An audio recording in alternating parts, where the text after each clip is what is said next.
النبي وصى على 7 جار عليه الصلاة والسلام. صلوا بينا على النبي. وتعالوا النهاردة هنعمل صينية كنافة لجارنا، راجل كبير في السن، فطلب من بابا اللي انا اعمل له صينية كنافة نفسه فيها.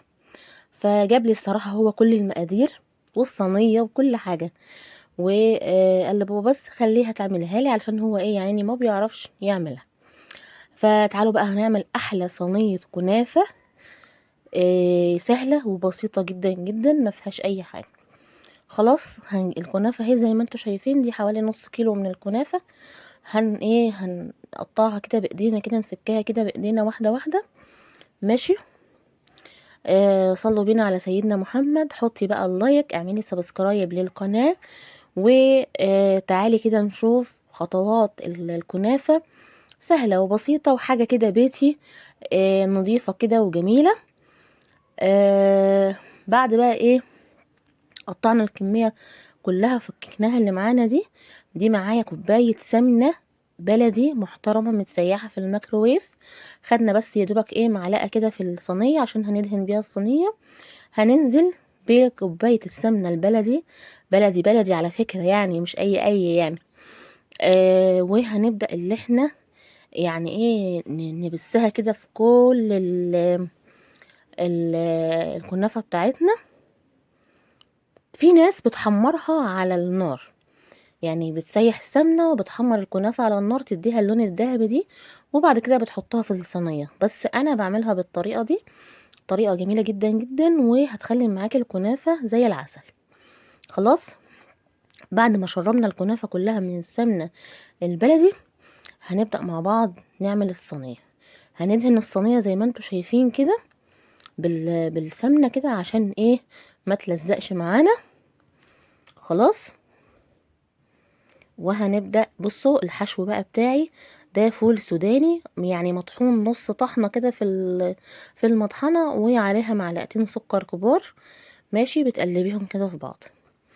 طبعا الكنافة دي بقى براحتك، عايزة تحشيها يعني فول سوداني، مكسرات، كاستر، تعملي اللي هي القشطة دي وتعمليها بالكريمة، تعمليها سادة. بصي ليها كذا طريقة، وكل الطرق ما شاء الله حلوة جدا، فالمتوفر عندك هتعمليها. خلاص. هناخد طبعا نص الكمية اللي معانا ونحطها في الصينية. وطبعا هتكوني مولعة الفرن على درجة حرارة 140 عشان طبعا يبقى ايه سخن كده اول ما تجهزي الصينية بتاعتك وتدخليها.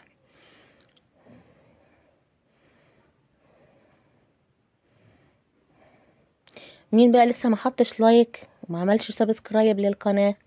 اعملوا لايك واعملوا سبسكرايب للقناة علشان الفيديو يوصل لأكبر قدر من حبايبنا، وكل طبعا يستفاد.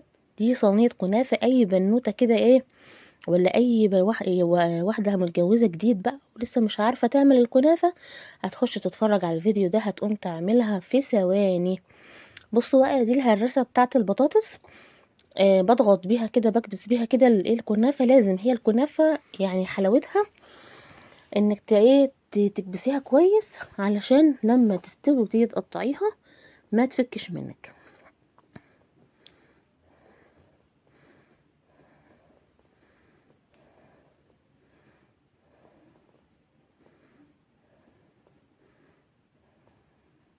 طبعا يا حبايبي، زي ما انا قلت لكم في اول الفيديو، النبي سيدنا محمد عليه افضل الصلاه والسلام وصانا على 7 جار. فيعني اي حاجه في ايديك تعمليها تساعدي بيها غيرك او تعمليها لغيرك، في يعني طبعا الاجر والثواب ده بيبقى عند ربنا سبحانه وتعالى. وطبعا يا بختك بالدعوات الجميله اللي انت هتاخديها. ولما كمان بيبقوا ناس كبار في السن بقى وما بيقدروش طبعا اللي هم يعملوا الحاجات دي، فيا بختك عند ربنا، يعني يا بخت من قدر وعافيه. فيعني يا بختك لما تعملي حاجه زي كده ويعني ما بتتعبش، يعني الاعمال اللي لما بتعمليها حاجه كده لربنا كده سبحانه وتعالى وفيها ثواب كده ما بتتعبش. وعايزه اقول لكم انا بدبلج الفيديو بعد ما وديت الصينيه، والحمد لله الحمد لله بفضل الله عجبته جدا، وهو بيقول لبابا ما شاء الله طعمها حلو جدا جدا ومخدومه كويس، وتسلم ايديها. فبصوا دي بقى ايه، بصوا يعني فرحت كده وادتني كده ايه طاقه كده ايجابيه. ماشي، هننزل بقى ايه، حطينا الحشو بتاعنا، وهننزل ايه ببقيه الكميه اللي معانا بتاعه الكنافه. ماشي،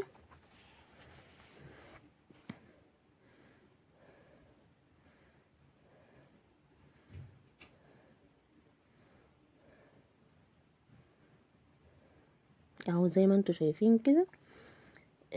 وبرضه هنجيب اللي هي الهراسه اللي هي بتاعه البطاطس دي، هت ايه اي حاجه عندك تقدري انك تكبسي بيها الكنافه كده، علشان زي ما قلت لك ما تفكش منك، اضغطي بيها كده جامد.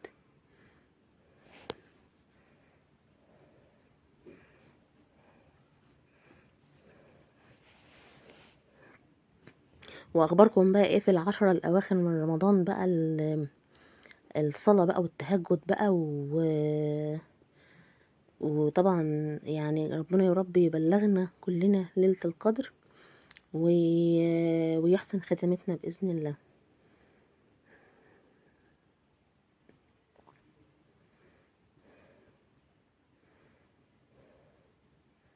صلوا على سيدنا محمد عليه أفضل الصلاة والسلام. هوريكم طبعا شكلها في الآخر ما شاء الله، يعني حاجة كده كهرمان ما شاء الله، ذهبي وجميلة جدا. وعايزة اقول لكم الريحة كانت خطيرة لما طلعتها من الفرن، الريحة كانت قلب البيت. خلاص انا كده خلاص تممت عليها وظبطتها. ماشي، وزي ما قلت لكم طبعا انا سخنت الفرن بتاعي على درجة حرارة 140. بتحطيها بقى ايه لما تاخد اللون من تحت وتاخد برضو اللون الذهبي من فوق. ده الشربات انا اللي على طول دايما عندي في رمضان ببقى عاملة برطمان الشربات ده، في اي وقت طلبت معايا ان انا اعمل حلويات بيبقى موجود عندي. ده حوالي كوبايتين من السكر عليهم 3 كوبايات من المية. طبعا بتحطي الفانيليا وعصرة الليمون وكله. خلاص هدخلها الفرن، واول لما تخرج ان شاء الله هنحط الشربات بتاعنا على الكنافة. لازم وهي سخنة على طول تحطي الشربات بتاعها. خليكم معايا بإذن الله لنهاية الفيديو. بصوا بقى حبايبي، انا طلعت اهو الكنافة بتاعتي ومجهزة الشربات، علشان على طول لازم اول ما الكنافة تطلع من الفرن تسقيها شربات علشان تبقى طرية كده وجميلة. شايفين الجمال ولا الريحة بقى؟ بصوا حاجة كده ما شاء الله عظمة. طريقة سهلة بسيطة ويا رب كده يكون الفيديو عجبكم. حطي بقى اللايك، اعملي سبسكرايب للقناة، وما تبخليش عليا بالكومنت الجميل،